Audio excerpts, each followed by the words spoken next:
कि आप लोग बहुत ही अच्छे होंगे, स्वस्थ होंगे और आप सभी की पढ़ाई भी बहुत ही अच्छी चल रही होगी। बच्चों, आज का क्लास आप सभी के लिए बहुत ही ज्यादा इंपॉर्टेंट है, क्योंकि आज के क्लास में हम लोग पढ़ने वाले हैं क्लास 12 फिजिक्स का क्वेश्चन बैंक से पूरे 200 मोस्ट इंपॉर्टेंट ऑब्जेक्टिव क्वेश्चन। और बच्चों, आपको पता होना चाहिए कि आपके बोर्ड एग्जाम के लिए क्वेश्चन बैंक बहुत ही ज्यादा इंपॉर्टेंट होता है, क्योंकि बहुत सारे ऐसे प्रश्न होते हैं जो आपके बोर्ड एग्जाम में हर एक बार रिपीट करे जाते हैं। तो बच्चों, आज के क्लास को बिल्कुल ध्यान से देखिएगा और आज के क्लास में दिए जाने वाले इन सारे प्रश्नों को आप लोग अच्छे से याद भी करते चलिएगा। ओके, चलिए फिर क्लास को स्टार्ट करते हैं। आप लोग भी हमारे साथ चैट सेक्शन में आंसर को लगाते चलिएगा और लास्ट में बताइएगा इस 200 ऑब्जेक्टिव में आप लोग सही कितना कर पाते हो। जिसमें कि पहला नंबर सवाल आपके सामने है, आपके फोन के स्क्रीन पर ये रहा प्रश्न। तो सभी प्रश्नों का आंसर को चैट सेक्शन में लगाते भी चलिएगा। और पहला नंबर सवाल पूछा गया है, निम्नलिखित में कौन भौतिक राशि सदिश है। अब आपको बताना है निम्नलिखित में कौन सा है जो सदिश राशि है। तो बच्चों, हमने कई बार बता चुका है कि कौन सा है जो सदिश राशि है, तो वो हो जाता हमारा विद्युत तीव्रता। करेक्ट आंसर डी हो जाएगा। और ये सारे के सारे क्या है, अदिश राशि है। हमारा करेक्ट आंसर डी हो जाएगा। बच्चों ध्यान में रखिएगा, सारे प्रश्नों को याद करते चलिएगा और यहां से देखना बहुत सारा प्रश्न आपके एग्जाम में देखने को मिलेगा। चलो जी आगे बढ़ते हैं। दूसरा नंबर सवाल ये रहा आपके सामने, इनमें कौन अदिश राशि है। अब बताओ निम्नलिखित में कौन सा है जो आपसे पूछा गया अदिश राशि है। तो आपको पता होगा सर, आवेश भी अदिश राशि है, धारिता भी अदिश राशि है और विभव भी अदिश राशि है। उपरोक्त सभी हो जाएगा। करेक्ट आंसर डी हमारा बिल्कुल ही सही आंसर हो जाएगा। ओके, चलो आगे बढ़ते हैं। अगला नंबर सवाल देखो, अगला नंबर सवाल है विद्युत क्षेत्र की तीव्रता का विमीय सूत्र क्या होता है। विद्युत क्षेत्र की तीव्रता यानी कि ई बराबर हम लोगों ने पढ़ा है कि सर एफ अपॉन क्यू होता है। अगर यहां से निकालते तो हमारा क्या निकलता है, ml2 हो जाएगा। इनवर्स में 2 बटा में क्या होगा, क्यू का at होता है। यहां से अगर निकालते हैं तो हमारा m होगा, l होगा और t इनवर्स 2 हो जाएगा, a इनवर्स हो जाएगा। t यहाँ पे 2 है तो भाई 1 हो जाएगा, तो यहाँ पे t इनवर्स 3 और a इनवर्स, यही तो होगा। कौन सा ऑप्शन में दिया गया है, mlt इनवर्स 3 a इनवर्स। किस में दिया गया, mlt inverse 3 a inverse. Correct answer option number B में दिया गया। बच्चों 3 का बी बिल्कुल ही सही आंसर है, mlt इनवर्स 3 a इनवर्स। यहाँ इनवर्स नहीं भाई, ऑप्शन नंबर सी बिल्कुल सही आंसर, क्योंकि mlt इनवर्स 3 होना चाहिए ना। करेक्ट आंसर सी हो जाएगा। 3 का सी याद रखोगे आप लोग, क्योंकि यहाँ पे इनवर्स नहीं लगा हुआ है। चलो जी आगे बढ़ते हैं। अगला नंबर सवाल देखो, फोर्थ नंबर सवाल है, आवेश का रेखीय घनत्व का मात्रक क्या होता है। आवेश के रेखीय घनत्व का मात्रक पूछा गया है। प्रति एकांक लंबाई में आवेश के परिमाण को आवेश का रेखीय घनत्व कहते हैं, जिसे हम लोग डेल लेमडा के द्वारा सूचित करते हैं। लेमडा बराबर क्या होता है, क्यू बटा में एल होता है। चार्ज का कूलम हो गया और लंबाई का मीटर। कूलम बटा मीटर किस में दिया गया, ऑप्शन ए हो जाएगा ना बच्चों। 4 का ए बिल्कुल सही आंसर है। सारे बच्चे हमारे साथ आंसर को लगाते चलो और इस क्लास को एकदम ध्यान से देखो। चलो पांचवा नंबर सवाल देखिए, विद्युत क्षेत्र रेखाओं से जानकारी किसकी प्राप्त होती है। तो क्षेत्र के शक्ति की, दिशा की, आवेश के प्रकृति की, इनमें से सभी हो जाएगा। क्या 5 का करेक्ट आंसर डी हो जाएगा। चलो जी फटाफट से कर लेते हैं, क्योंकि भाई 200 ऑब्जेक्टिव है, बहुत ही कम समय में करना। देखो प्रति एकांक आवेश पर लगने वाले बल को क्या कहते हैं, विद्युत क्षेत्र कहते हैं। क्योंकि भाई प्रति एकांक आवेश पर लगने वाले बल को क्या कहते हैं, विद्युत क्षेत्र कहते हैं। ये वाला हम लोग फॉर्मूला पढ़ चुके हैं ना, तो याद रखिएगा आप लोग। चलो आगे बढ़ते हैं। अगला नंबर सवाल देखो, 7 नंबर सवाल है, परावैद्युतांक का SI मात्रक क्या होता है। एप्सिलॉन नोट का पूछा गया। क्या बच्चा पार्टी लगा दो, 7 नंबर सवाल का जवाब क्या होगा। तो परावैद्युतांक का अगर पूछा गया हो तो वो हमारा होता है n inverse m inverse 2 C2। Correct answer D होगा। लेकिन बच्चों उसी जगह अगर हमसे पूछता 1/4 पाई एप्सिलॉन नोट का पूछता, तो हमारा दूसरा होता है जो कि इसका उल्टा होता है, यानी कि c पर पावर 2 है, इस पे c पर पावर -2 होगा। ये माइनस में है तो n हो जाएगा, उसके बाद अगर इस पे माइनस है तो m स्क्वायर हो जाएगा। यही होता है, ये 1/4 पाई एप्सिलॉन नोट का होता है और ये क्या होता है, एप्सिलॉन नोट का होता है। चलो आगे बढ़ते हैं। अगला नंबर सवाल देखो, 8 नंबर सवाल है, दो विद्युत आवेशों के बीच लगने वाले बल को नियंत्रित करने वाले नियम को कूलाम का नियम कहते हैं। बच्चों फटाफट से रिवीजन कर लो, बहुत ही इंपॉर्टेंट क्लास है आज का। चलो आगे बढ़ते हैं। 9 नंबर सवाल देखो, निम्नलिखित में कौन इलेक्ट्रॉन पर आवेश के लिए सही होता है। इलेक्ट्रॉन का आवेश हम लोग जानते हैं ना बच्चा पार्टी, क्या होता है सर। इलेक्ट्रॉन का जो आवेश होता है सबको पता है बच्चों, क्या होता है आप लोग जल्दी से बता दो। इलेक्ट्रॉन का आवेश होता है 1.6 इंटू 10⁻⁻19 कूलम के बराबर होता है। किस में दिया गया है, तो ऑप्शन नंबर देख लो किस में दिया गया है, ऑप्शन नंबर डी में दिया गया। क्या ऑप्शन नंबर डी लगा सकते हो आप लोग। चलो जी आगे बढ़ते हैं। 10 नंबर सवाल देखो, आवेश के पृष्ठ घनत्व का मात्रक क्या क्या होता है? पृष्ठ घनत्व का मात्रक आपसे पूछा गया, जल्दी जल्दी से लगा दो बच्चा पार्टी। क्या लगा रहे हो? आवेश बटा में क्षेत्रफल होता है, यानी कि क्यू बटा में क्या होता है? एरिया होता है। इसका मात्रक कूलम प्रति कौन सा होगा?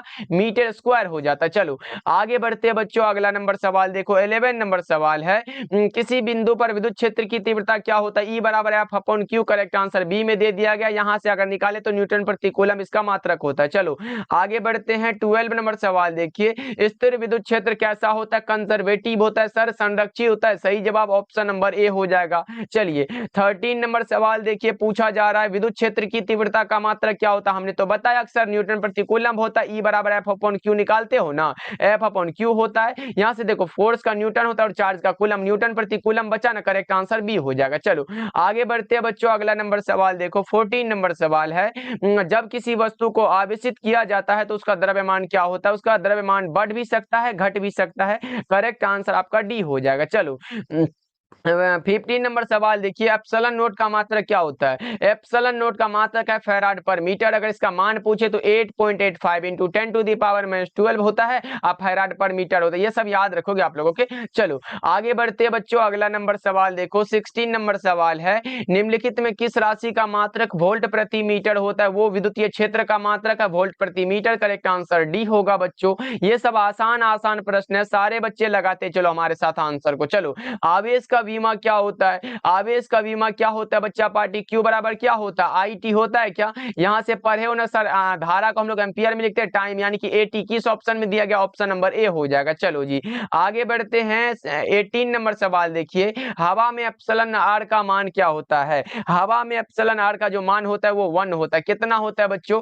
1 होता है। चलो आगे बढ़ते हैं, 19 नंबर सवाल देखो, पूछा गया संबंध क्यू बराबर एन ई में कौन एन का मान संभव नहीं है? ये कभी भी पॉइंट में नहीं होता भाई, 4.2 ऐसा करके इतना इलेक्ट्रॉन नहीं होता। चलो आगे बढ़ते हैं बच्चों, अगला नंबर सवाल देखो, 20 नंबर सवाल है, विद्युत क्षेत्र के में आवेशित कण पर लगने वाला बल का मान क्या होता है? विद्युत क्षेत्र में एक आवेशित कण पर लगने वाला जो बल का मान होता है वो क्या होता है? जल्दी जल्दी से बता दो। आप लोगों ने पढ़ा है सर, ई बराबर एफ अपॉन क्यू होता है। देखो एक ही फॉर्मूला को कितना बार पूछा गया आप लोगों से, यहां से हमें बल पूछा गया, एफ का मान पूछा गया, तो एफ बराबर क्या होगा? क्यू इंटू ई हो जाएगा। यही तो हो जाएगा, किसमें दिया गया? करेक्ट आंसर ए हो जाएगा 20 का।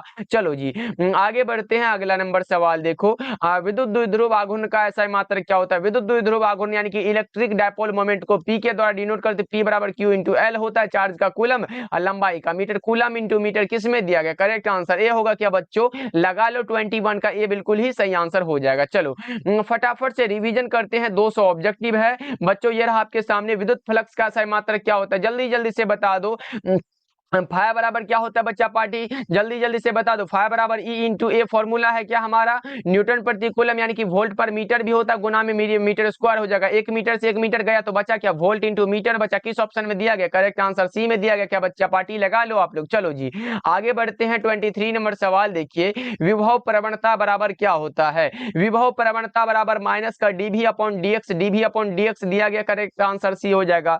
23 का बिल्कुल ही सही आंसर है ऑप्शन नंबर सी। बच्चों याद रखोगे आप लोग। चलो आगे बढ़ते हैं, अगला नंबर सवाल देखो, अगला नंबर सवाल ये रहा आपके सामने, बता दो विद्युत विभव बराबर क्या होता है? विद्युत विभव का ऐसा मात्रक वोल्ट होता है। V बराबर क्या होता है? W अपॉन Q फॉर्मूला है और यही हमसे पूछ दिया गया है, तो करेक्ट आंसर हम लोग बी को लगाएंगे। बिल्कुल ही सही आंसर है बच्चों। अच्छे से क्लास को देखो, सारे चैप्टर को इसमें कवर किया गया। चलो आगे बढ़ते हैं, देखो 25 नंबर सवाल है, एक फैराडे बराबर क्या होता है? एक फैराडे यानी कि याद आया कि नहीं भाई? फैराड जो मात्रक होता है वो हमारा धारिता का मात्रक होता है, और हम लोगों ने पढ़ा है सर सी बराबर क्या होता है? क्यू बटा में भी फॉर्मूला है।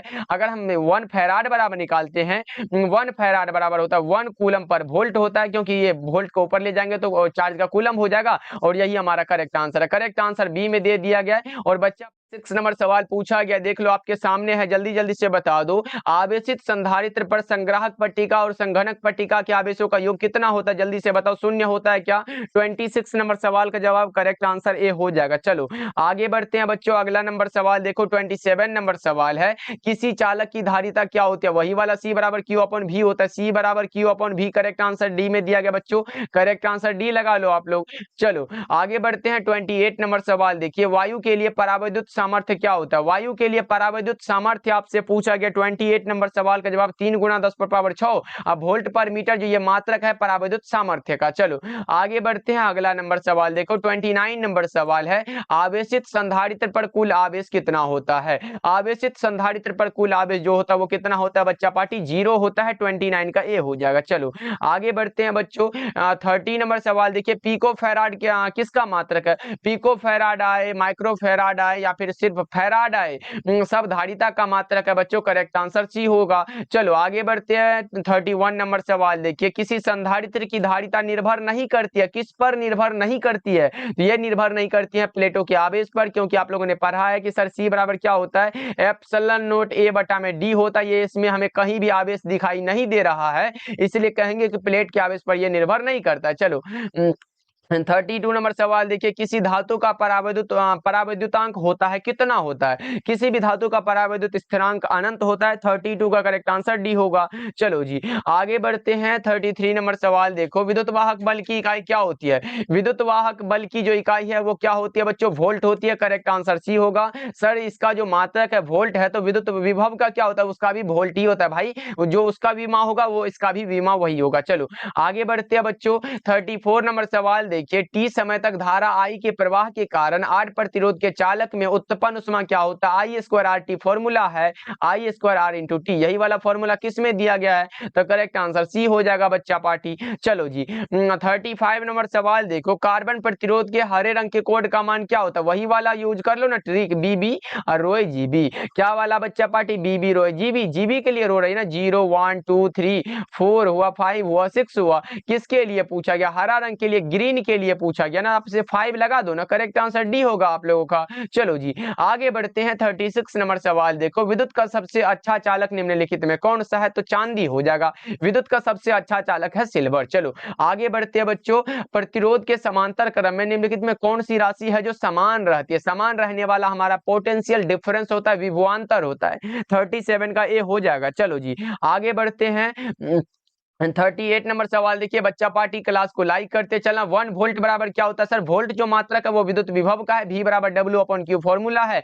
वाट का हमारा जूल होगा, चार्ज का कूलम, जूल प्रति कूलम किस में दिया गया? करेक्ट आंसर बी होगा, 1 वोल्ट बराबर 1 जूल पर कूलम होता है। चलो आगे बढ़ते हैं, 39 नंबर सवाल देखो, कार्बन प्रतिरोध का कलर कोड में लाल रंग का मान कितना होता है? वही वाला बात हो गया ना सर, बीबी रोय जीबी, बीबी रोय और जीबी के लिए रो रही है तो भाई 0 1 2, रेड के लिए पूछा गया 2 लगा दो ना, बिल्कुल सही आंसर है, रेड के लिए पूछा गया मेरे भाई, याद रखना आप सब। चलो 40 नंबर सवाल देखो, स्थिर विभवांतर पर किसी विद्युत परिपथ का प्रतिरोध आधा कर दिया जाता है तो उत्पन्न उष्मा का मान क्या होता है? ये तो बहुत इंपॉर्टेंट है सर, जल्दी जल्दी से बता दो। उत्पन्न उष्मा का मान प्रतिरोध को आधा कर दिया जाना, यानी कि P बराबर क्या होता है? V स्क्वायर बटा में R होता है, लेकिन ये R जो है ये प्रतिरोध है, इसको आधा किया जा रहा है, V स्क्वायर बटा में R/2 होता है, लेकिन जैसे ही इसको ऊपर ले गए तो V स्क्वायर बटा में R हो जाएगा, गुना में 2 हो जाएगा, यानी कि 2 गुना हो जाता है। करेक्ट आंसर बी हो जाएगा। चलो जी आगे बढ़ते हैं, 41 नंबर सवाल है, किसी चालक का विशिष्ट प्रतिरोध बढ़ता है तापमान के बढ़ने से। करेक्ट आंसर 41 का ऑप्शन नंबर ए हो जाएगा।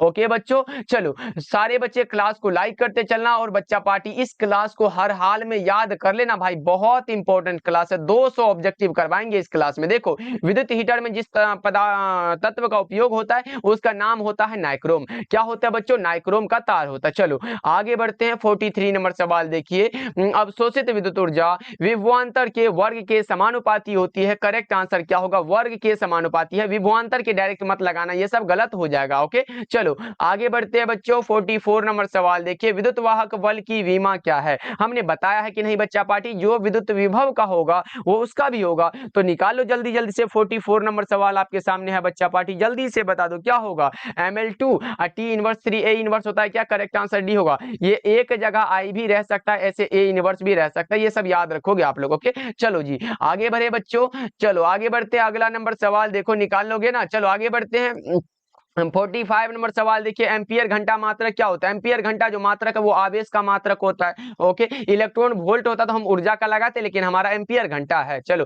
विद्युत परिपथ की शक्ति कितनी होती है? तो अभी हमने बताया कि सर P बराबर क्या होता है, वी स्क्वायर बटा में आर फॉर्मूला है हमारा। तो ये सब भूल कैसे सकते हैं? Correct answer option number C हो जाएगा। चलो आगे बढ़ते हैं, अगला नंबर सवाल देखो, 47 नंबर सवाल है, एक स्वस्थ मनुष्य के शरीर का विद्युत प्रतिरोध कितना होता है? ये इंपॉर्टेंट प्रश्न है। 10,000 ओम होता है बच्चों। स्वस्थ मनुष्य है, ना कि गीला है, एकदम पूरा स्वस्थ है। चलो आगे बढ़ते हैं बच्चा पार्टी, अगला नंबर सवाल देखो, पूछा गया है किलोवाट घंटा किसका मात्रक होता है? किलोवाट घंटा जो मात्रक है वो ऊर्जा का होता है। किलोवाट घंटा किसका मात्रक है बच्चों? ऊर्जा का है। सही जवाब बी हो जाएगा। चलो आगे बढ़ते हैं, 49 नंबर सवाल देखिए, निम्नलिखित में कौन धारा घनत्व के लिए सही है? जे बराबर फॉर्मूला है आई अपॉन ए होता है। जे बराबर आई अपॉन ए होता है बच्चों। अगर यहां से निकालते हो तो धारा का हमारा एम्पियर होता है, बटा में हमारा एरिया का मीटर स्क्वायर होता है, यानी कि एम्पियर प्रति मीटर स्क्वायर अगर आए, ये धारा घनत्व का मात्रक है। करेक्ट आंसर बी हो जाएगा। 49 का क्या लगा रहे हो बच्चा पार्टी? ऑप्शन नंबर बी लगा रहे हो क्या? बहुत अच्छे बच्चों। चलो आगे बढ़ते हैं, अगला नंबर सवाल देखो, 50 नंबर सवाल है, नीला रंग के लिए कार्बन प्रतिरोध का कलर कोड कितना होता है? नीला रंग के लिए पूछा गया, तो जल्दी जल्दी से बता दो। वही वाला फॉर्मूला लिखना पड़ेगा भाई, तभी तो समझ आएगा ना आप लोगों को। बीबी रोए जीबी, बीबी रोए जीबी, 0 1 2 3 4, यहाँ पे 4 हो जाएगा ना, यहाँ पे हमारा हो जाएगा 4 5 और 6 हो जाएगा। किसके लिए पूछा गया? देख लो, नीला के लिए, ब्लू के लिए 6 होता है ना सर जी। करेक्ट आंसर डी हो जाएगा। चलो आगे बढ़ते हैं, 51 नंबर सवाल देखिए, चालक के अंदर इलेक्ट्रॉन की गति कैसी होती है? चालक के अंदर इलेक्ट्रॉन की गति अपसरित होती है क्या बच्चों? करेक्ट आंसर सी हो जाएगा। चलो आगे बढ़ते हैं, 52 नंबर सवाल देखिए, व्हीटस्टोन ब्रिज से क्या मापा जाता है? व्हीटस्टोन ब्रिज से मापा जाता है उच्च तथा निम्न प्रतिरोध को। किसको मापा जाता है बच्चा पार्टी? उच्च तथा निम्न प्रतिरोध को। चलो आगे बढ़ते हैं, 53 नंबर सवाल है, विद्युतीय परिपथ के किसी बिंदु पर सभी धाराओं का बीजगणितीय योग कितना होता है? समेशन आई बराबर 0, समेशन आई बराबर 0। करेक्ट आंसर भी होगा। चलो आगे बढ़ते हैं बच्चा पार्टी, 54 नंबर सवाल देखिए, वैद्युत संबंधित किरचॉफ का द्वितीय नियम संबंध रखता है, किससे रखता है? तो ऊर्जा संरक्षण से। करेक्ट आंसर सी हो जाएगा। पहला नियम आवेश संरक्षण और दूसरा नियम ऊर्जा संरक्षण से ये संबंध रखता है। चलो आगे बढ़ते हैं बच्चों, 55 नंबर सवाल देखिए, विभव मापी से मुख्यतः क्या मापा जाता है? विभव मापी से मापा जाता है विभवांतर को। करेक्ट आंसर सी होगा। धारा को हम लोग एम्पियर में, प्रतिरोध को ओम में, तो ये सब नहीं होगा। करेक्ट आंसर सी हो जाएगा। चलिए 56 नंबर सवाल है, समान दिशा में समान वेग से गतिमान इलेक्ट्रॉन के किरण पुंज की प्रकृति कैसी होती है? कैसी होती है ये जल्दी जल्दी से बताओ बच्चा पार्टी। 56 नंबर सवाल आपके फोन के स्क्रीन पर है सर, ये अपसारी होता है। करेक्ट आंसर भी होगा। चलो आगे बढ़ते हैं, 57 नंबर सवाल है, वोल्ट मीटर क्या मापता है? ये सब पूछने वाला बात है भाई। वोल्ट मीटर क्या मापता है बताओ जल्दी जल्दी से। विभवांतर की मापेगा। करेक्ट आंसर भी होगा। चलो आगे बढ़ते हैं, 58 नंबर सवाल देखिए, आदर्श एमीटर का प्रतिरोध कितना होता है? ये सब बहुत इंपॉर्टेंट प्रश्न है भाई। आदर्श एमीटर का पूछा गया है, आदर्श लगा हुआ हो तो शून्य लगाओ। देखो अगर सिर्फ एमीटर का प्रतिरोध पूछता तो बहुत कम लगाते, अगर पूछता आदर्श वोल्ट मीटर का तो अनंत लगाते, लेकिन नहीं, हमसे शून्य वाला पूछा गया, आदर्श एमीटर पूछा गया ना। करेक्ट आंसर ए लगा दो आप लोग। चलो बच्चों अगला नंबर सवाल देखो, 59 नंबर सवाल है, एमीटर का प्रतिरोध कितना होता है? हमने बताया ना सर, एमीटर का प्रतिरोध बहुत कम होता है। करेक्ट आंसर सी हो जाएगा। चलो आगे बढ़ते हैं, 60 नंबर सवाल देखो, जब किसी एमीटर को शंट किया जाता है तो इसकी माप सीमा क्या होती है? जब किसी एमीटर को शंट करते हैं तो इसकी माप सीमा सीधे रूप से डिक्रीज होती है, इंक्रीज होती है। करेक्ट आंसर ए होगा, बढ़ जाती है। चलो आगे बढ़ते हैं, 61 नंबर सवाल देखो, चल कुंडली गैल्वेनोमीटर में प्राप्त धारा का मान समानुपाती होता है विक्षेप के। किसके बच्चों? थीटा के समानुपाती होता है। करेक्ट आंसर कौन सा होगा? 61 का ऑप्शन नंबर ए होगा। सारे बच्चे क्या करोगे? ध्यान में रखोगे। चलो आगे बढ़ते हैं, 62 नंबर सवाल देखो, पृथ्वी के चुंबकीय ध्रुव पर नमन कोण का मान पूछे तो 90 डिग्री लगाना। उसके बाद अगर विषुवत रेखा पर पूछे तो 0 डिग्री लगाना। ओके बच्चों, चलो आगे बढ़ते हैं, 63 नंबर सवाल देखो, पूछा जा रहा है आप लोगों से, निर्वात की चुंबकीय प्रवृत्ति का मान कितना होता है? निर्वात की चुंबकीय प्रवृत्ति का मान जो होता है वो कितना होता है? निर्वात की चुंबकीय प्रवृत्ति 0 होती है क्या बच्चों? करेक्ट आंसर डी हो जाएगा। चलो आगे बढ़ते हैं 64 नंबर सवाल। देखिए, नमन कोण का मान उत्तरी ध्रुव से विषुवत रेखा की ओर जाने पर डिक्रीज होता है, घट जाता है बच्चों। करेक्ट आंसर सी हो जाएगा 64 का। चलो आगे बढ़ते हैं 65 नंबर सवाल। देखो, लोहा क्या होता है? लोहा हमारा लोह चुंबकीय है। लोहा आए, कोबाल्ट आए, निकेल आए, ये तीनों में से अगर कोई आ रहा है ना तो समझो वो लोह चुंबकीय है। करेक्ट आंसर सी होगा। चलो आगे बढ़ते हैं 66 नंबर सवाल है, अनुचुंबकीय पदार्थ की प्रवृत्ति कैसी होती है? अनुचुंबकीय पदार्थ की प्रवृत्ति अस्थिर होती है। करेक्ट आंसर ए हो जाएगा। चलिए आगे बढ़ते हैं बच्चों, अगला नंबर सवाल देखो 67 नंबर सवाल है, चुंबकीय याम्योत्तर और भौगोलिक याम्योत्तर के बीच का जो कोण कहलाता है उसका नाम होता है दिक्पात का कोण। करेक्ट आंसर बी होगा। चलो जी 68 नंबर सवाल है, निम्नलिखित में कौन शैथिल्य को प्रदर्शित करते हैं? शैथिल्यता को प्रदर्शित करने वाला होता है लौह चुंबकीय पदार्थ। Correct answer option number B होगा। चलो आगे बढ़ते हैं 69 नंबर सवाल। देखो, लेंज का नियम संबद्ध है, किससे संबद्ध होता है ये? तो ये होता है ऊर्जा से। लेंज का नियम ऊर्जा संरक्षण के सिद्धांत पर आधारित है। करेक्ट आंसर सी होगा। चलो 70 नंबर सवाल देखिए, चुंबकीय फ्लक्स का SI मात्रक क्या होता है? सर इतना आसान सा सवाल पूछ लिया गया, जल्दी से लगा देते हैं सर। क्या होता है? फाइ बराबर क्या होता है सर? बी इंटू ए होता है। बी इंटू ए होता है सर। बी का मात्रक क्या होता है? वेबर बटा में मीटर स्क्वायर होता है, गुना में एरिया का क्या होगा? मीटर स्क्वायर होगा। मीटर स्क्वायर से मीटर स्क्वायर कहाँ गया? तारों के शहर में चला गया। बचा क्या हमारा? वेबर बचा ना। करेक्ट आंसर ए को लगाएंगे सर, वेबर हो जाएगा चुंबकीय फ्लक्स का। ओके चलो आगे बढ़ते हैं बच्चों, अगला नंबर सवाल देखो 71 नंबर सवाल है, प्रतिघात का मात्रक क्या होता है? प्रतिरोध आए, प्रतिबाधा आए, धारित्य प्रतिघात आए, प्रतिघात आए, सबका ओम लगा के आना भाई, बिल्कुल सही हो जाएगा। चलो 72 नंबर सवाल देखो, तप्त तार एमीटर मापता है प्रत्यावर्ती धारा का मूल औसत वर्ग धारा। करेक्ट आंसर सी हो जाएगा। चलिए 73 नंबर सवाल देखते हैं क्या कह रहा है, एक पूरे चक्र में प्रत्यावर्ती धारा का माध्य मान कितना होता है? जल्दी से बताओ। एक पूरे चक्र के लिए 0 होता है और 2I0 बटा में पाई जो होता है ये अर्ध चक्र के लिए होता है। चलो आगे बढ़ते हैं बच्चा पार्टी। 74 नंबर सवाल है, विद्युत लेपन में व्यवहार आने वाली धारा कौन सी है? विद्युत लेपन में व्यवहार आने वाली जो धारा होती है वो जल्दी से बताएंगे 74 नंबर सवाल का जवाब। तो आप लगा रहे हो सर डायरेक्ट करंट होता है, DC वाला होता है। करेक्ट आंसर ए हो जाएगा। चलिए आगे बढ़ते हैं बच्चों 75 नंबर सवाल है, आरसी का विमीय सूत्र क्या होता है? आरसी का पूछा गया सर, प्रतिरोध का क्या होता है? आर बराबर भी बटा में आई होता है, और गुना में देखो सी का क्या होता है? क्यू बटा में भी फॉर्मूला है। अगर यहां से निकालते हैं ना सर, भी बटा आई हो गया, गुना में क्यू बराबर आई टी फॉर्मूला है तो आई गुना में टी होगा, बटा में भी होगा। भी से भी गया, आई से आई गया, बचा क्या? टी बचा ना खाली।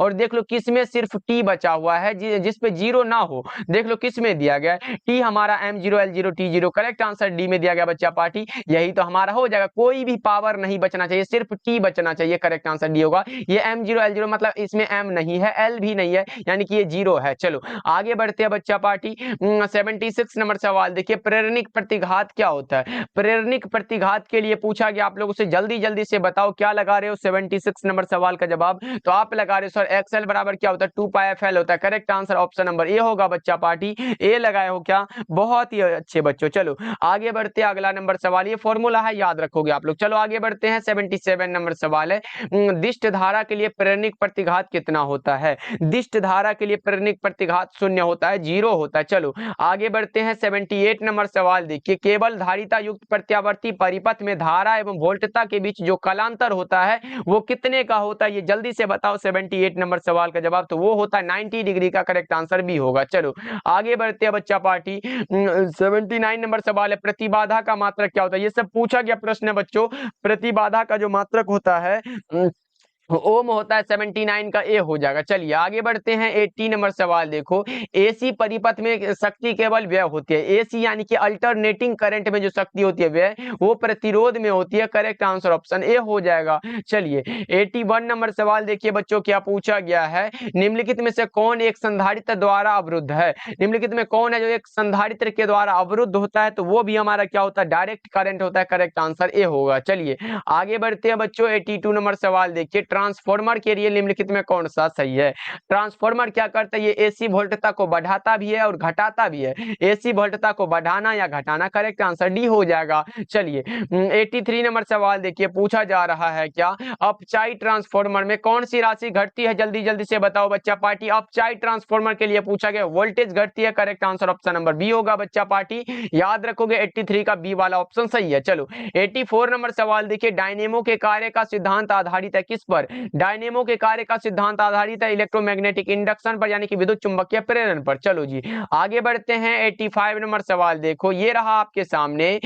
एक ऊंचाई ट्रांसफार्मर की द्वितीय कुंडली में धारा का मान प्राथमिक कुंडली की तुलना में क्या होता है बच्चों? वो हमारा कम होता है। देखो द्वितीय कुंडली की तुलना में क्या होता है, यानी कि एनएस जो होता है हमारा क्या होता है, वो प्राइमरी से क्या होता है, वो कम होता है। करेक्ट आंसर कौन सा होगा बच्चा पार्टी? ऑप्शन नंबर बी हो जाएगा। चलो आगे बढ़ते हैं। 86 नंबर सवाल देखो, ये रहा आपके सामने। विद्युत चुंबकीय तरंगों की प्रकृति कैसी होती है? अनुप्रस्थ होती है, ट्रांसवर्स होती है? सही जवाब ऑप्शन ए हो जाएगा।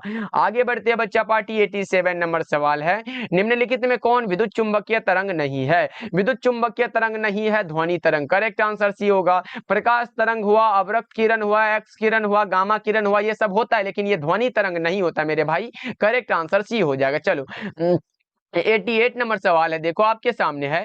चुंबकीय क्षेत्र तथा विद्युतीय क्षेत्र के अनुपात का मात्रक क्या होता है? चुंबकीय क्षेत्र और विद्युतीय क्षेत्र के अनुपात का जो मात्रक होता है वो क्या होता है? 88 नंबर सवाल है आपके सामने, और आप लगा रहे सर एसएम इनवर्स होता है। करेक्ट आंसर बी हो जाएगा। चलो 89 नंबर सवाल देखो आपके सामने है। निम्नलिखित में कौन सी किरणें विद्युत क्षेत्र के द्वारा विक्षेपित नहीं होती है? विक्षेपित नहीं हो रहा है, इसका मतलब वो गामा किरण है। कौन सा किरण है बच्चा पार्टी? गामा किरण है। करेक्ट आंसर बी होगा। चलो 90 नंबर सवाल देखो, पूछा गया 1 हेनरी बराबर क्या होता है? 1 हेनरी बराबर जो होता है ना बच्चों, वो होता है 10⁻³ मिली हेनरी होता है। किस में दे दिया गया? Correct answer option number A हो जाएगा। बच्चों याद रखोगे, बहुत इंपॉर्टेंट है, आता है आपके एग्जाम में। हेनरी किसका मात्रक होता है? स्वप्रेरकत्व का मात्रक होता है, ये भी आप लोग याद रख लो। चलो 91 नंबर सवाल को देखिए, स्वप्रेरकत्व का ऐसा मात्रक क्या होता है? तो जस्ट हमने बताया सर हेनरी होता है। क्या होता है बच्चों? हेनरी होता है। चलो आगे बढ़ते हैं। 92 नंबर सवाल देखिए, प्रेरण कुंडली क्या उत्पन्न करता है? प्रेरण कुंडली हाई वोल्टेज उत्पन्न करता है, उच्च वोल्टता को उत्पन्न करता है। Correct answer option number B होगा। 92 नंबर सवाल का correct answer option number B हो जाएगा। चलो जी आगे बढ़ते हैं। 93 नंबर सवाल देखो बच्चा पार्टी, ये रहा आपके सामने। निम्नलिखित में से किस विद्युत चुंबकीय तरंग का तरंग दैर्ध्य न्यूनतम होता है? न्यूनतम वाला पूछा गया, आप लोगों से जल्दी जल्दी से बता दो बच्चा पार्टी। 93 नंबर सवाल आपके सामने है। गामा किरणों का क्या होता है? न्यूनतम होता है 93 का। ऑप्शन नंबर डी लगा रहे हो क्या बच्चों? सबसे ज्यादा जो होता है वो रेडियो तरंग का होता है। चलो आगे बढ़ते हैं बच्चों। 94 नंबर सवाल देखिए, प्रकाश वर्ष किस भौतिक राशि का मात्रक है? और ये हमारा ऑप्टिक्स का प्रश्न रहा, जल्दी से बता दो। दूरी का होता है बच्चों। प्रकाश की चाल पूछे क्या होता है? 3 × 10⁻8 मीटर पर सेकेंड होता है। ये सब याद रखने वाली चीजें हैं बच्चों, याद रखोगे आप लोग। चलो आगे बढ़ते हैं। 95 नंबर सवाल देखो, समांतर सतह वाली कांच की पट्टी की शक्ति कितनी होती है? 0 होती है। सही जवाब ऑप्शन नंबर बी हो जाएगा। चलो 96 नंबर सवाल देखिए, पूछा गया 20 सेंटीमीटर फोकस दूरी वाले उत्तल लेंस की क्षमता डायोप्टर में क्या होती है? तो वही वाला फॉर्मूला लगा दो ना भाई। 20 सेंटीमीटर में दिया गया, P बराबर 100 बटा में फोकस दूरी होगा, लेकिन 20 हो जाएगा क्योंकि फोकस दूरी 20 है। 20 पंचे का 100 होता है। 5 डायोप्टर किस में दिया गया? करेक्ट आंसर बी हो जाएगा ना। आसान सा प्रश्न है मेरे भाई। चलो 97 नंबर सवाल है, प्रकाश का वेग महत्तम होता है किसमें? प्रकाश का वेग महत्तम होता है निर्वात में। लेकिन अब एक दिन ऐसा करेंगे कि जितना भी ऑप्टिक्स का इंपॉर्टेंट ऑब्जेक्टिव है उसको हम एक क्लास में लेके आएंगे बच्चा पार्टी, क्योंकि आपको पता होना चाहिए सबसे ज्यादा जो प्रश्न पूछे जाते हैं एग्जाम में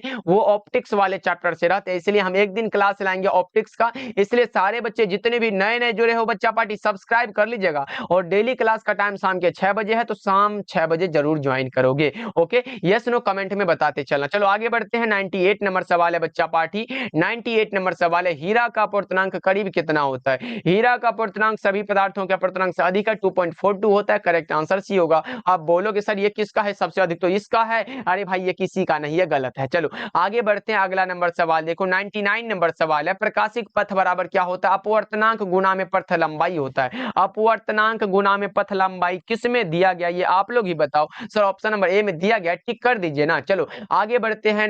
100 नंबर सवाल देखो, प्रकाश के रंग का कारण क्या? प्रकाश के रंग का कारण है इसकी आवृत्ति। क्या है बच्चों? इसकी आवृत्ति है। 100 नंबर सवाल का जवाब correct answer option number A होगा। तो चलो फिर आगे बढ़ते हैं। इसके नाम पे एक बार क्लास को लाइक कर देना बच्चा पार्टी। ओके, और जिसको भी डर लग रहा है तो हमने नोट्स के बारे में बता दिया ना भाई, उसको अगर पढ़ लेते हो ना भाई, गारंटी ले रहा हूं, फिजिक्स और केमिस्ट्री का टेंशन ही छोड़ दो। उसके बाद उस नोट्स को अभी भी 3 महीने का टाइम है, उसको पढ़ लो, उसके बाद काम हो जाएगा। ओके बच्चों, उसको जरूर पढ़ना सारे बच्चे, यही मैं अनुरोध करूंगा, बार बार अनुरोध करूंगा भाई। पिछले वर्ष भी बहुत सारे बच्चे यहाँ से टॉप किए थे और अब की बार भी ये मेरा गारंटी है कि यहाँ से भी करेगा। फिजिक्स और केमिस्ट्री का टेंशन अब खत्म हो जाएगा। चलो आगे बढ़ते हैं बच्चों। 101 नंबर सवाल देखिए, सूर्य के प्रकाश का स्पेक्ट्रम कैसा होता है? सतत होता है, कंटिन्यूअस होता है? Correct answer option number A हो जाएगा। चलो आगे बढ़ते हैं। 102 नंबर सवाल देखो, पूछा गया है निम्नलिखित में किसका अपवर्तनांक सबसे अधिक होता है? तो वो हमारा हीरा है, जस्ट हमने बताया है। करेक्ट आंसर डी हो जाएगा। चलो आगे बढ़ते हैं। 103 नंबर सवाल देखो, दो लेंस जिनकी क्षमता माइनस का 15 डायोप्टर तथा 5 डायोप्टर है को संयुक्त करने पर समायोजन की फोकस दूरी कितनी होगी? बड़ा ही आसान है भाई। एक को हम मान लेते हैं P1, एक को क्या मानेंगे बच्चों?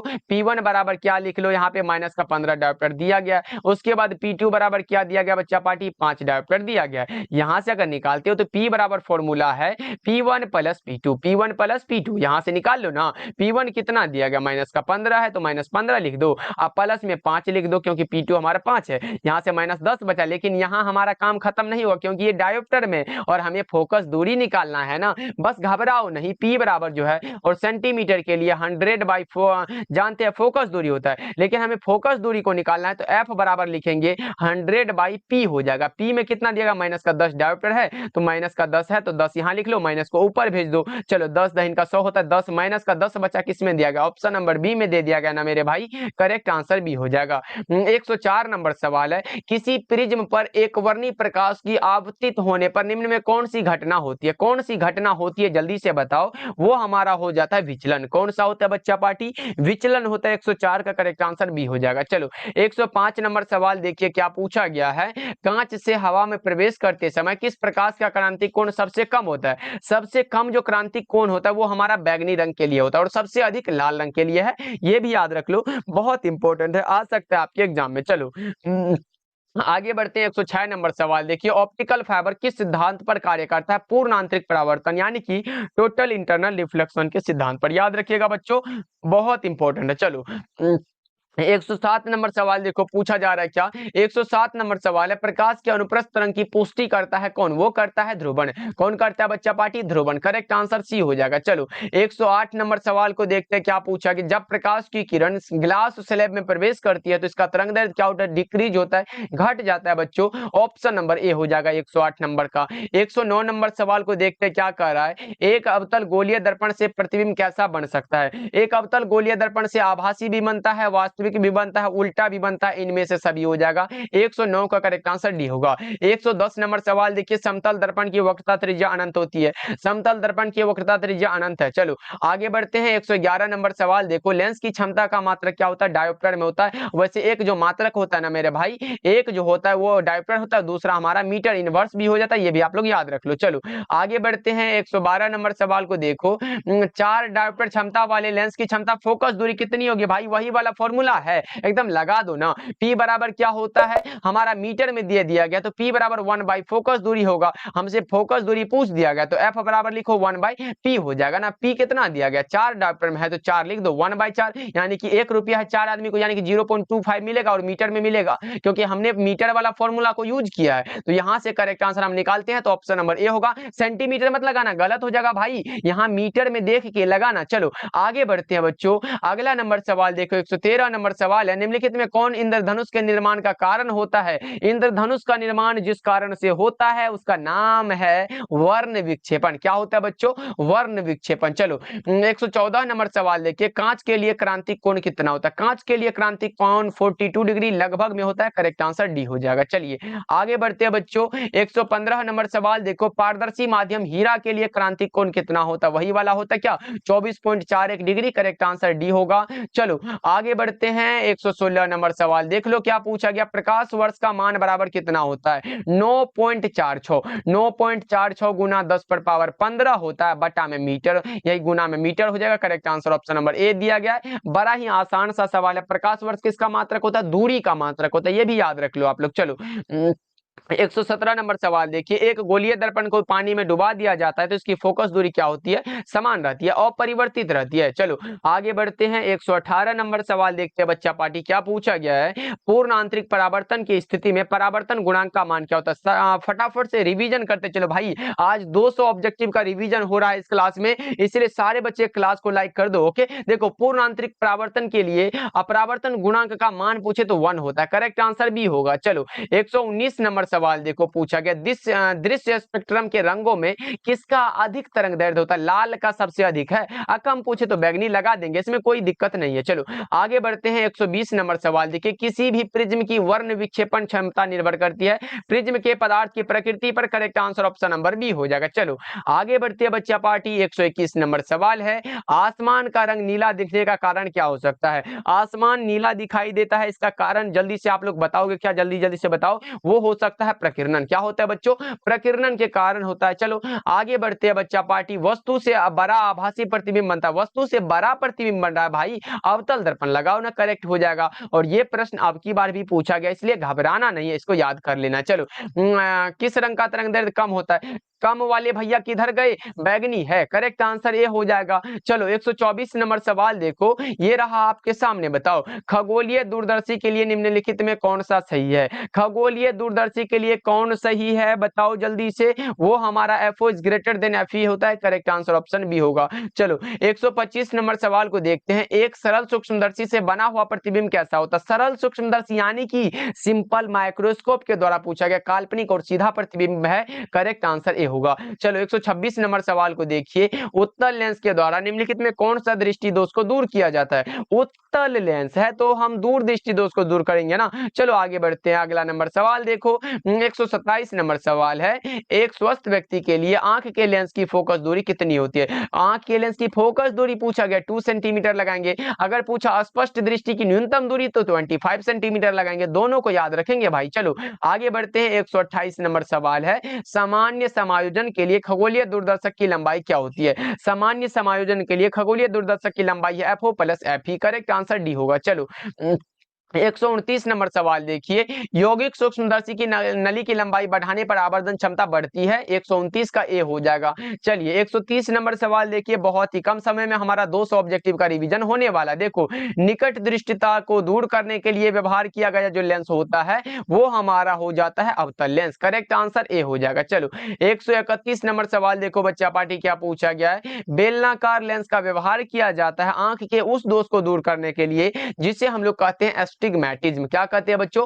अबिंदुकता जिसे कहते हैं। चलो आगे बढ़ते हैं, 132 नंबर सवाल देखो, पूछा जा रहा है, एक संयुक्त सूक्ष्मदर्शी की अभिदृश्यक लेंस से बना हुआ प्रतिबिंब कैसा होता है? संयुक्त तो सूक्ष्मदर्शी है, एक हमारा था सरल सूक्ष्मदर्शी और दूसरा होता है हमारा संयुक्त सूक्ष्मदर्शी, तो इसका बता दो क्या होगा बच्चा पार्टी? वो होता है वास्तविक और बड़ा बनता है, करेक्ट आंसर सी हो जाएगा। चलिए आगे बढ़ते हैं बच्चों, 133 नंबर सवाल है, दूर दृष्टि दोष को दूर करने के लिए प्रयुक्त किया गया लेंस कैसा होता है? उत्तल होता है, दूर के लिए उत्तल, निकट के लिए अवतल होता है, ये सब आपको याद रखना है बच्चों। और देख रहे हो एक ही प्रश्न को कितना बार घुमा फिरा के पूछा जा रहा है, इसलिए बच्चों बोलते हैं ऑप्टिक्स को खत्म कर डालो भाई, सब्जेक्टिव हो चाहे ऑब्जेक्टिव हो। और इस पीडीएफ में हमने ऑप्टिक्स को भी सारा एकदम डिटेल में पढ़ा है, तो उस पीडीएफ को आप लोग एकदम पढ़ लेना, उसके बाद एग्जाम में फोड़ने की गारंटी मेरी है। चलो आगे बढ़ते हैं बच्चों, 134 नंबर सवाल है, 134 नंबर सवाल है, मानव नेत्र की विभेदन क्षमता मिनट में कितनी होती है? मानव नेत्र की विभेदन क्षमता अगर डिग्री में होता तो हम लोग क्या लगाते हैं? और बताओ क्या होगा इसका सही जवाब? फटाफट से बताओ बच्चा पार्टी। वो हमारा 1 होता है, डिग्री में होता तो 1/60 डिग्री, ऐसे करके डिग्री लगा होता है, लेकिन इसमें डिग्री नहीं लगा है। चलो आगे बढ़ते हैं बच्चा पार्टी, अगला नंबर सवाल देखो ना आपके सामने है, बताओ मनुष्य के आंख की रेटिना पर बना हुआ प्रतिबिंब कैसा होता है? वास्तविक और उल्टा, वास्तविक और उल्टा, करेक्ट आंसर बी होगा। चलिए आगे बढ़ते हैं बच्चों, 136 नंबर सवाल देखो, किसी बिंदुवत स्रोत से परिमित दूरी पर तरंगाग्र गोलाकार होता है, कैसा होता है मेरे भाई? गोलाकार है, correct answer option number A हो जाएगा। चलिए 137 नंबर सवाल है आपके सामने। द्वितीयक तरंगिकाओं की अवधारणा किसके द्वारा दिया गया? द्वितीयक तरंगिका है तो ये हमारे दिया गया है हाइगेंस के द्वारा। Correct answer option number A होगा। लेकिन अगर पूछे प्रकाश के कणिका सिद्धांत के प्रतिपादक कौन थे तो न्यूटन साहब लगा देना, एकदम याद रहे। चलो आगे बढ़ते हैं बच्चों। 138 नंबर सवाल है। निम्नलिखित में किस भौतिक राशि का पुनर्वितरण प्रकाश का व्यतिकरण होता है? निम्नलिखित में किस भौतिक राशि का पुनर्वितरण प्रकाश का व्यतिकरण होता है तो वो तीव्रता है। करेक्ट आंसर बी होगा, इंटेंसिटी लगा देना आप लोग। चलो 139 नंबर सवाल देखिए। ब्रूस्टर का नियम क्या होता है? म्यू बराबर 10 आईपी। म्यू बराबर 10 IP. Correct answer option number C हो जाएगा। चलो आगे बढ़ते हैं बच्चा पार्टी। 140 नंबर सवाल देखिए। एक पतले फिल्म के रंग का कारण है प्रकाश का व्यतिकरण। एक पतले फिल्म के रंग का कारण है प्रकाश का व्यतिकरण बच्चों। करेक्ट आंसर बी होगा। चलो 141 नंबर सवाल है। व्यतिकरण की घटना का जो कारण होता है वो होता है फेज डिफरेंस यानी कि कालांतर होता है। सही जवाब ऑप्शन नंबर ए हो जाएगा। चलो 142 नंबर सवाल की ओर बढ़ते हैं बच्चों। ये रहा आपके सामने। ध्रुवित प्रकाश उत्पन्न करने के लिए किसको प्रयुक्त किया जाता है तो वो हमारा होता है निकोल का प्रिज्म होता है। करेक्ट आंसर सी में दिया गया है। 142 नंबर सवाल का जवाब अगर आप लोग सी को लगा रहे हो तो बहुत अच्छे। चलो अगला नंबर सवाल को देखते हैं बच्चा पार्टी।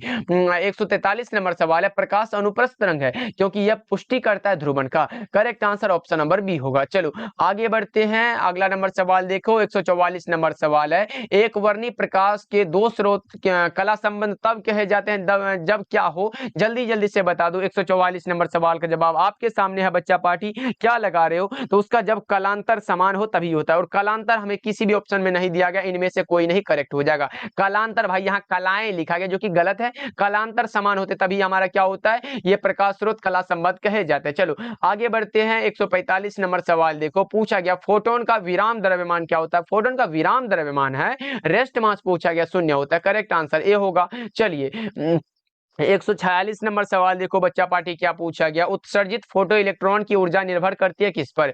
वो करती है किस पर बताओ बच्चा पार्टी? प्रकाश के तरंगदैर्घ्य पर करता है क्या? 146 नंबर सवाल का जवाब क्या लगा रहे हो? ऑप्शन नंबर बी होगा। चलो 147 नंबर सवाल को देखो क्या कर रहा है। इलेक्ट्रॉन वोल्ट इकाई होती है ऊर्जा की। इलेक्ट्रॉन वोल्ट ऊर्जा की है। करेक्ट आंसर डी होगा बच्चा पार्टी। चलो फटाफट से रिविजन करना भाई, 200 पूरा करना आज के क्लास में। फोटो सेल आधारित है किस पर? फोटो सेल अगर आधारित की बात हो तो यह आधारित होता है हमारा प्रकाश विद्युत प्रभाव पर। करेक्ट आंसर बी होगा। चलिए आगे बढ़ते हैं। 149 नंबर सवाल है। प्लांक स्थिरांक की विमा क्या होती है? ई बराबर क्या होता है बच्चों? एच न्यू होता है। हमें निकालना क्या? एच बराबर ई बटा में भी हो जाएगा। और हमारा ऊर्जा का क्या होता है? ml2 और टी इनवर्स 2 होता है। ml2 हो जाएगा, उसके बाद टी इनवर्स 2 हो जाएगा और बटा में हमारा कौन सा होगा? ई बराबर एच न्यू होता है। तो हमारा भी का क्या होता है? आवृत्ति का टाइम इनवर्स हो जाता है। यहां से अगर गया तो ml2 हो जाएगा और टी एक माइनस हो जाएगा, ऊपर में जाएगा तो प्लस हो जाएगा, यानी कि टी इनवर्स बचेगा। किस में दिया गया? ml2 T inverse 1। Correct answer A होगा बच्चों। 149 का ए लगा सकते हो। चलो 150 नंबर सवाल है। एक ही तरंगदैर्घ्य के इलेक्ट्रॉन तथा फोटोन की कौन सी राशि समान रहती है? एक ही तरंगदैर्घ्य के इलेक्ट्रॉन तथा फोटोन की कौन सी राशि समान रहती है तो उसका नाम है संवेग। करेक्ट आंसर सी हो जाएगा। चलो 151 नंबर सवाल देखते हैं, फटाफट से करना है। क्लास में लाइक करते चलना आप लोग। हाइड्रोजन स्पेक्ट्रम की कौन सी श्रेणी अवरक्त भाग में नहीं पड़ती है? वो लाइमन सीरीज होता है। करेक्ट आंसर डी होगा बच्चा पार्टी, याद रहे, बहुत इंपॉर्टेंट है। चलो 152 नंबर सवाल को देख लो क्या कर रहा है। हाइड्रोजन स्पेक्ट्रम की कौन सी श्रेणी दृश्य भाग में पड़ती है? दृश्य भाग में पड़ने वाला बामर सीरीज है। Correct answer option number B हो जाएगा। चलो आगे बढ़ते हैं बच्चा पार्टी। 153 नंबर सवाल देखो। निम्नलिखित में कौन मौलिक कण नहीं है? Which of the following is not a fundamental particle? कौन सा होगा? Alpha particle is not a fundamental particle. Correct answer C हो जाएगा। चलो आगे बढ़ते हैं बच्चों। 154 नंबर सवाल देखो। सौर ऊर्जा का स्रोत क्या होता है? नाभिकीय संलयन है। नाभिकीय संलयन किस में दिया गया है? करेक्ट आंसर डी में दिया गया है। 154 का डी हो जाएगा। चलिए आगे बढ़ते हैं। 155 नंबर सवाल देखो। नाभिक में अल्फा कण उत्सर्जित होने पर परमाणु संख्या कितना से घटता है तो वो घट जाता है 2 से। सही जवाब ऑप्शन नंबर बी हो जाएगा। चलिए आगे बढ़ते हैं बच्चों। 156 नंबर सवाल है। कैथोड किरणें क्या है?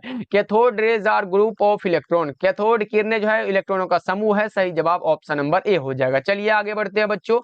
157 नंबर सवाल है। नाभिक का घनत्व क्या होता है? नाभिक का घनत्व कितना होता है? ये जल्दी से बताओ बच्चा पार्टी। क्या लगा रहे हो? 157 का आप लगा लो 2.3 इंटू 10⁻17 kgm इनवर्स 3 होता है, यानी कि 2.3 या फिर 2.29 भी लिख सकते हो। यहाँ पे 2.23 भी लिख सकता है, इसलिए याद रहे ये सब। चलो आगे बढ़ते हैं हैं बच्चों 158 नंबर सवाल देखो, रेडियो एक्टिव परमाणु के लिए कौन सा संबंध सही है? रेडियो एक्टिव परमाणु के लिए जो संबंध सही होता है वो आपको बताना है, तो वो होता है अर्ध आयु बराबर 0.6931 इंटू औसत आयु होता है। करेक्ट आंसर डी हो जाएगा। चलो आगे बढ़ते हैं 159 नंबर सवाल देखो, तेजी से चलने वाली बीटा किरणें क्या होती है? वो इलेक्ट्रॉन है क्या? जल्दी से बताओ, इलेक्ट्रॉन ही है। करेक्ट आंसर सी हो जाएगा। चलो जी आगे बढ़ते हैं 160 नंबर सवाल देखो, और भी कुछ प्रश्न बचे हुए फटाफट से कर लेते हैं। 1 एटॉमिक मास यूनिट बराबर क्या होता है? 1 AMU बराबर, जल्दी से बताओ। आप लोग बता सकते हो बच्चा पार्टी, तो वो होता है 1.6 इंटू 10⁻27 kg होता है। चलो 161 नंबर सवाल देखो बच्चा पार्टी, क्या पूछा गया है? किसी नाभिक का परमाणु क्रमांक Z तथा द्रव्यमान संख्या A है, तो इसमें परमाणु में न्यूट्रॉनों की संख्या कितनी होती है? ये तो सबको पता है सर, ये पूछा गया हमारे एग्जाम में और हम ही को पता ना होता, ऐसा नहीं हो सकता सर। P बराबर जो N बराबर जो फॉर्मूला वो A - Z होता है। करेक्ट आंसर डी हो जाएगा। चलो आगे बढ़ते हैं बच्चों 162 नंबर सवाल देखो, गामा किरणों की तरह कौन सा होता है? देखो गामा के जैसे ऐसे ट्रिक के माध्यम से समझो, एक्स के जैसे होता है ना गामा, देखो ऐसे होता है ना, एक्स किरण के जैसा होता है। करेक्ट आंसर मतलब इसका जो गुण होता है वो इससे मिलता जुलता है, इसलिए ये कहा गया। चलो आगे बढ़ते हैं बच्चों 163 नंबर सवाल देखो, निम्नलिखित में कौन आवेशित नहीं है, यानी कि आवेशित रहित है? आवेश रहित है, कौन सा है? वो हमारा फोटोन है, जो कि फोटोन का विराम द्रव्यमान 0 है भाई, तो ये आवेशित इस पे नहीं है, आवेश नहीं है इस पे। चलो आगे बढ़ते हैं 164 नंबर सवाल देखो, पूछा गया है नाभिकीय अभिक्रिया में संरक्षित भौतिक राशियां जो है वो कौन सी है? वो हमारा कुल आवेश है, रेखीय संवेग है, कोणीय संवेग है, इनमें से सभी। करेक्ट आंसर डी हो जाएगा। चलो आगे बढ़ते हैं बच्चा पार्टी 165 नंबर सवाल को देखो, क्या पूछा गया? जितने समय में किसी रेडियोएक्टिव पदार्थ की राशि अपने प्रारंभिक परिमाण की आधी हो जाती है उसे हम लोग क्या कहते हैं? अर्ध आयु कहते हैं। क्या कहते हैं बच्चा पार्टी? अर्ध आयु कहते हैं। 165 का करेक्ट आंसर बी लगा सकते हो, बिल्कुल ही सही आंसर है। चलो आगे बढ़ते हैं 166 नंबर सवाल को देखो, बीटा किरणें विक्षेपित होती है किसमें? बीटा किरणें किसमें विक्षेपित होगी, ये आप लोग ही बता दो बच्चा पार्टी, क्या लगा रहे हो? वो चुंबकीय एवं विद्युतीय दोनों क्षेत्र में विक्षेपित होती है। करेक्ट आंसर डी हो जाएगा। चलो आगे बढ़ते हैं 167 नंबर सवाल देखो, निम्नलिखित में किसमें महत्तम भेदन क्षमता है? महत्तम भेदन क्षमता गामा किरणों की है। करेक्ट आंसर डी हो जाएगा। चलो आगे बढ़ते हैं बच्चों, अगला नंबर सवाल देखो, निम्नलिखित में कौन अल्फा कण के लिए सही है? अल्फा कण जो होता है वो हीलियम का नाभिक है। कौन सा है बच्चों? हीलियम का नाभिक है, यहाँ हाइड्रोजन का नाभिक है, गलत हो जाएगा। चलो आगे बढ़ते हैं बच्चा पार्टी 169 नंबर सवाल को देखो, क्या कह रहा है? निम्नलिखित में कौन द्रव्यमान ऊर्जा समतुल्य के लिए सही है? द्रव्यमान ऊर्जा के समतुल्य है, ये बताया है, E बराबर mc²। करेक्ट आंसर सी होगा, ये आइंस्टीन का है। करेक्ट आंसर सी हो जाएगा। 169 का सी लगाए हो बच्चा पार्टी, बहुत ही अच्छा है। चलो आगे बढ़ते हैं, अगला नंबर सवाल देखो, पूछा गया एक्स किरणें क्या है? एक्स किरण जो होता है ये क्या होता है, ये आप लोग बताओ। एक्स किरण जो होता है वो होता है हमारा विद्युत चुंबकीय तरंग। करेक्ट आंसर डी होगा, विद्युत चुंबकीय तरंग जैसे दृश्य प्रकाश हुआ, रेडियो तरंग हुआ, ये सब होता है। चलो आगे बढ़ते हैं बच्चों, अगला नंबर सवाल देखो 171 नंबर सवाल है, किसी परमाणु का नाभिक बना होता है किससे? प्रोटॉन और न्यूट्रॉन से। प्रोटॉन और न्यूट्रॉन से बच्चा पार्टी, करेक्ट आंसर डी हो जाएगा। 172 नंबर सवाल की ओर बढ़े तो हमारे सामने ऐसा वाला प्रश्न आ गया कि रेडियो सक्रिय का मात्रक क्या होता है? रेडियो सक्रियता का मात्रक क्यूरी है, और एक मात्रक बेकरल भी होता है। ये सब याद रख लेते हो तो आ जाएगा तो एग्जाम में, ठीक है? नहीं अगर तो कोई बात नहीं भाई, याद रखना। चलो आगे बढ़ते हैं 173 नंबर सवाल को देखो, पूछा जा रहा है नाभिकीय रिएक्टर में मंदक का जो कार्य होता है वो होता है न्यूट्रॉन की गति को मंद कर देना। Correct answer option number A हो जाएगा। चलो 174 नंबर सवाल देखिए, 6 गुणांक का मात्रक क्या होता है? 6 गुणांक का मात्रक हर्ज होता है। 6 गुणांक का क्या होता है बच्चा पार्टी? हर्ज होता है। क्या? Correct answer option number B हो जाएगा। चलो फटाफट से करते हैं, और भी प्रश्न बचा हुआ। 175 नंबर सवाल है, दाता अपद्रव्य परमाणुओं की संयोजकता कितनी होती है? 5 होती है। बच्चों क्लास को लाइक करते चलना, जितने भी बच्चे नए नए जुड़ रहे हो सब्सक्राइब करते चलिएगा। भाई इसमें समझा नहीं पा रहे हैं क्योंकि भाई 200 ऑब्जेक्टिव है, तो आप लोगों को पढ़ाना है बहुत मुश्किल हो जाता है। 200 ऑब्जेक्टिव में लगातार बोलना पड़ता है, इसलिए हम चाहते हैं कि कम समय में रिवीजन हो जाए। इसका होगा तो हम आधा आधा करके ये क्लास अपलोड कर देंगे, जिसमें कि समझा समझा के पढ़ा देंगे। इसमें 200 ऑब्जेक्टिव है ना भाई, समझाने में थोड़ा ये लगता है कि बहुत देर हो जाएगा और बच्चा पार्टी इसको देखेंगे भी नहीं। चलो आगे बढ़ते हैं 176 नंबर सवाल देखो, पूछा गया है द्विआधारी संख्या 1001 का दशमिक क्या होता है? जल्दी से बताओ, इसका डायरेक्ट निकाल दे क्या बच्चा पार्टी? 176 नंबर सवाल का जवाब क्या होगा? अगर हम 9 का ही निकाल लेते हैं तो 9 का ही करेक्ट होता है, ऐसे निकाल के बता दे रहे हैं। देखो 2 से निकालते 4 दूना के 8, 0 शेष बचा। 2 से लगाओ 2 दूना के 4, शेष कुछ नहीं बचा तो 0 हो जाएगा, यानी कि हाँ 1 बचा ना भाई, शेष 1 बचा ना। देखो फिर 2 कम 2 दो, उसके बाद यहाँ शेष 0 बचा, उसके बाद हमारा जो होगा 2 एकम 2 हो जाएगा, यानी कि 1001 करेक्ट आंसर। सी वाला ऑप्शन सही है। ये इधर से इधर नीचे की ऊपर की ओर बढ़ते हैं। चलो आगे बढ़ते हैं बच्चा पार्टी। 177 नंबर सवाल देखो, एन टाइप का अर्धचालक प्राप्त करने के लिए जर्मेनियम में मिलाया गया जो अपद्रव्य होता है वो कौन सा होता है, जल्दी से बताओ। पी टाइप में पंच संयोजक नहीं मिलाते हैं, देखो पी टाइप में हम लोग त्रिसंयोजक को मिलाते हैं, पी टाइप में त्रिसंयोजक को, और एन टाइप में पंच संयोजक को मिलाते हैं। 177 नंबर सवाल का जवाब कहे तो ऑप्शन नंबर सी हो जाएगा। देखो पी टाइप में पंच मत याद रखो, पी में त्रिसंयोजक और एन टाइप में पंच संयोजक, करेक्ट आंसर सी हो जाएगा। चलो आगे बढ़ते हैं बच्चों। 178 नंबर सवाल है, डायोड का उपयोग करते हैं किसकी तरह, रेक्टिफायर की तरह, किसकी तरह बच्चा पार्टी, रेक्टिफायर की तरह, करेक्ट आंसर डी हो जाएगा। चलो आगे बढ़ते हैं बच्चों। अगला नंबर सवाल देख 179 नंबर सवाल है, पी टाइप के अर्धचालक में मुख्य धारावाहक क्या होता है। पी टाइप के लिए हमारा छिद्र होता है, एन टाइप के लिए इलेक्ट्रॉन होता है। चलो 180 नंबर सवाल देखिए, नोर गेट के लिए देखो, ओर में पहले ओर का क्या होता है, ए प्लस बी बराबर वाई होता है। यहाँ तो पढ़े हैं सर, ऊपर में ऐसे लगा देना, ओर में नोर पूछा गया ना, ऐसे वाला किस में दिया गया है, किस में दिया गया बच्चों, ऑप्शन नंबर बी बिल्कुल सही हो जाएगा। चलो आगे बढ़ते हैं बच्चों। 181 नंबर सवाल है, ताप बढ़ने के साथ अर्धचालक का प्रतिरोध क्या होता है। ताप बढ़ने पर अर्धचालक का जो प्रतिरोध होता है वो क्या होता है, ये जल्दी से बता दो आप लोग, वो हमारा डिक्रीज होता है, घट जाता है। चलो आगे बढ़ते हैं। 182 नंबर सवाल है, दशमिक संख्या 25 का द्विआधारी संख्या क्या होता है। 25 का निकालने बोला है, 25 लिख दो, उसके बाद ये वाला लाइन खींच लो, 2 से लगाते चलो। 12 दूना के 24 हुआ, शेष 1 बचा, 1 लिखो, फिर 2 से लगाओ, 2 छक्के 12 हुआ, शेष 0 बचा, 0 लिखो, 2 से लगाओ, 2 तिया के 6 हुआ, शेष 0 बचा, 0 लिखो, उसके बाद 2 से लगाओ, 2 एकम 2 और शेष जो 1 बचा वो यानी कि 11001, 11001 करेक्ट आंसर सी में दिया गया, 11001 करेक्ट आंसर सी होगा बच्चों। चलो 183 नंबर सवाल को देखते क्या करा बच्चा पार्टी, मूल गेट कौन कौन सा होता है। मूल गेट है एंड और नोट, कौन है, एंड और नोट, करेक्ट आंसर डी होगा। एंड के लिए a इंटू बी बराबर क्या होता है, y फॉर्मूला है। इसके लिए और के लिए a प्लस बी बराबर क्या होता है, y होता है। और नोट के लिए अगर पूछे तो a बराबर हमारा a नोट होता है, ऐसे करके होता है। चलो आगे बढ़ते हैं बच्चों। 184 नंबर सवाल देखो, पी टाइप अर्धचालक के लिए शुद्ध तत्व के रूप में प्रयोग किया जाता है कौन सा, जल्दी से बताओ। 184 नंबर सवाल है आपके सामने, वो होता है बोरॉन, करेक्ट आंसर ए हो जाएगा। चलो 185 नंबर सवाल को देखिए बच्चा पार्टी, ट्रांजिस्टर के प्रवर्धन गुणांक की इकाई क्या होती है। भाई ये मात्रक विहीन है, इसका कोई मात्रक नहीं है, करेक्ट आंसर डी लगाओ। चलो 186 नंबर सवाल देखो, निम्नलिखित में कौन सा तर्क द्वार है जो सार्वजनिक तर्क द्वार है, नैंड गेट।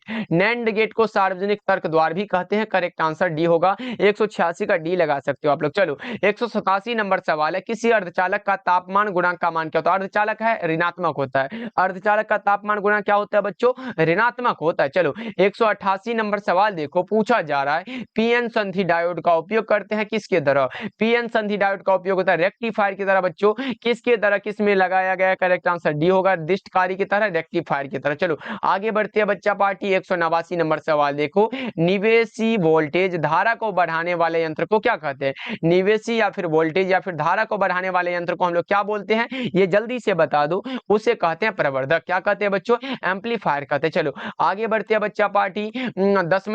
दशमलव अंक पद्धति की संख्या 27 का द्विआधारी में पद्धति में समतुल्य संख्या क्या होगा। 27 का आप निकालने बोल रहा है तो निकालना तो पड़ेगा ना भाई, चलो निकाल लेते हैं। 2 से लगाते चलो, 13 दूना के 26, शेष 1 बचा, उसके बाद 2 से लगाओ, 6 दूना के कितना होता है, 12 होता है, शेष 1 बचा, उसके बाद फिर 2 से लगाओ, 2 तिया के 6 हुआ, शेष कुछ होने बचा, 0 बचा, फिर 2 से लगाओ, 2 एकम 2 और शेष 1 बचा, यानी कि